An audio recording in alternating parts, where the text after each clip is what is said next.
जीवात्मा का पुनर्जन्म। आज जो मैं बताने जा रहा हूँ उसका शीर्षक है जीवात्मा का पुनर्जन्म। इस जीवात्मा का पुनर्जन्म किस प्रकार होता है और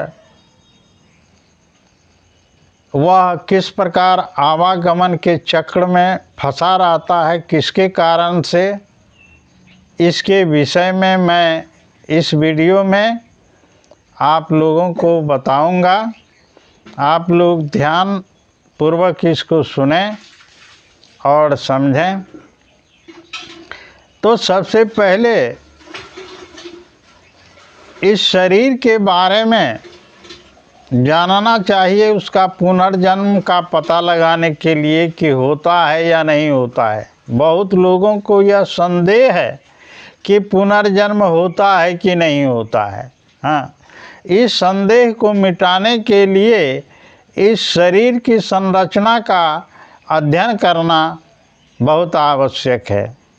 यह शरीर जो बना है, यह शरीर जो हम लोगों का है, इसको मुख्यतः दो भागों में बांटा गया है, स्थूल शरीर और सूक्ष्म शरीर। यह मुख्य दो भागों में बांटा गया है। इसको हम भौतिक शरीर या अभौतिक शरीर, इसी स्थूल और सूक्ष्म को कहते हैं। तो हम इन दो शरीरों के संबंध में हम पहले जानते हैं, तब पुनर्जन्म के संबंध में पता चलेगा कि पुनर्जन्म होता है या नहीं होता है। तो इन 8 प्रकार के अपरा प्रकृति से पूरा शरीर बना है और इसमें जीवात्मा 3 रूपों में काम करता है और जीवात्मा को शक्ति देने वाला आत्मा सबसे ऊपरी शिखर सहस्त्रार्थ चक्र में उसका वास है और वहाँ से यह जीवात्मा को संचालित करती है। तो इसका जो पंचतत्व से 5 तत्व हैं इसके निर्माण में, जैसे पृथ्वी, जल, हवा, अग्नि, आकाश और मन, बुद्धि, चित्त या अहंकार। यह 8 प्रकार की जो अपरा प्रकृति है, इन दोनों का यह आकाश में दोनों शरीर का जोड़ है। इस निम्न 4 तत्व इधर पृथ्वी, जल, हवा, आकाश, अग्नि।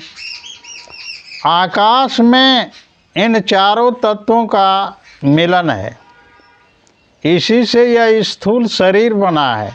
और आकाश के ही छाया पटल पर, आकाश के ही बैकग्राउंड पर मन, बुद्धि, चित्त या अहंकार, इनका जोड़ है।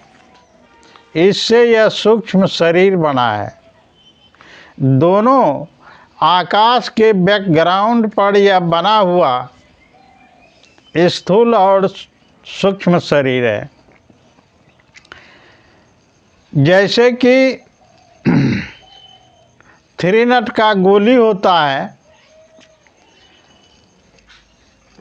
उसमें अग्रभाग जो है वह रंगा या रंगा का बना हुआ एक गोली होता है और उसमें लगा हुआ एक खोल भी होता है। और जब वह फायर होता है तो गोली उससे निकल जाता है और यह खोल उसमें रह जाता है।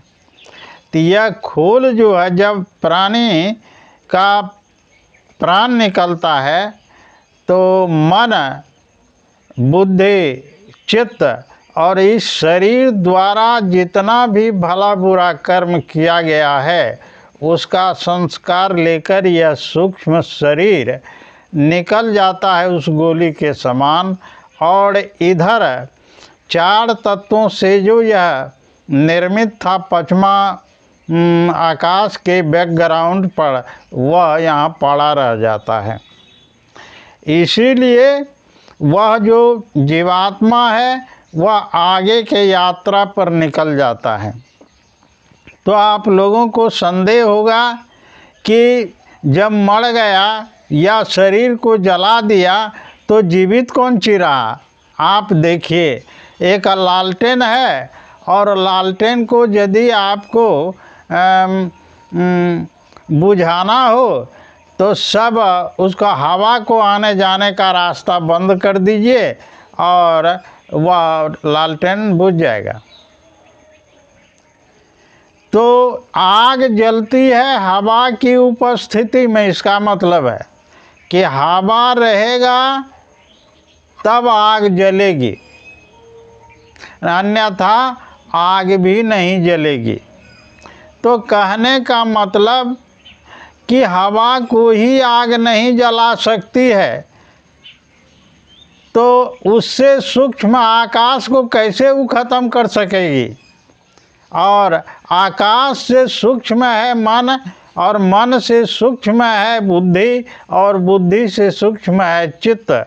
इसलिए उसको जलाने में, जिसको आप जलाते हैं वह मोटा तत्व है, और महीन तत्व का जो निर्मित यह सूक्ष्म शरीर था वह इस सारे संस्कार को लेकर परलोक की यात्रा पर निकल जाता है।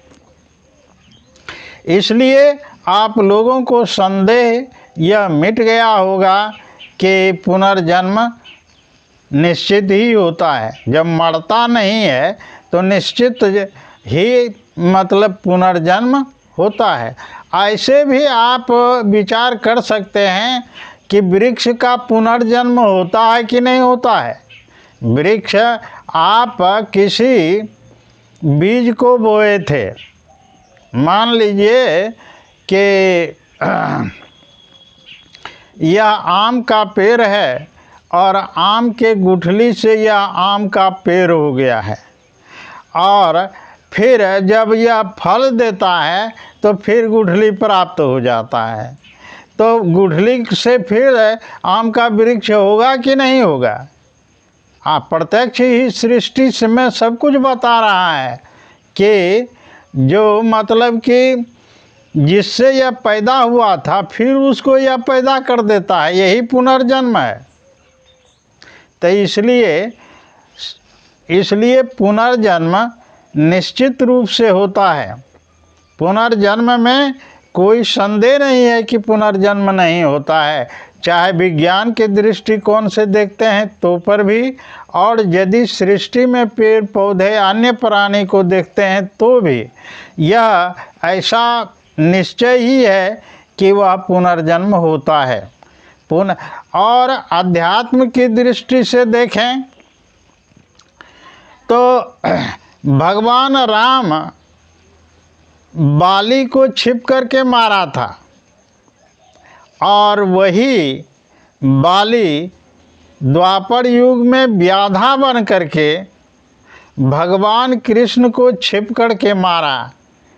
तो भगवान ने समझाया कि हे व्याधे, तुम्हारा इसमें दोष नहीं है, मैंने भी तुमको उस जन्म में रामावतार में छिपके मारा था, इसीलिए उसका बदला हमको चुकाना पड़ा कि इस जन्म में तुम मुझे छिप कर के मारा। इसमें तुम्हारा दोष नहीं है, बल्कि ऐसा कर्म का विधान ही है, इसीलिए ऐसा हुआ है। अतः इससे सिद्ध होता है कि पुनर्जन्म होता है।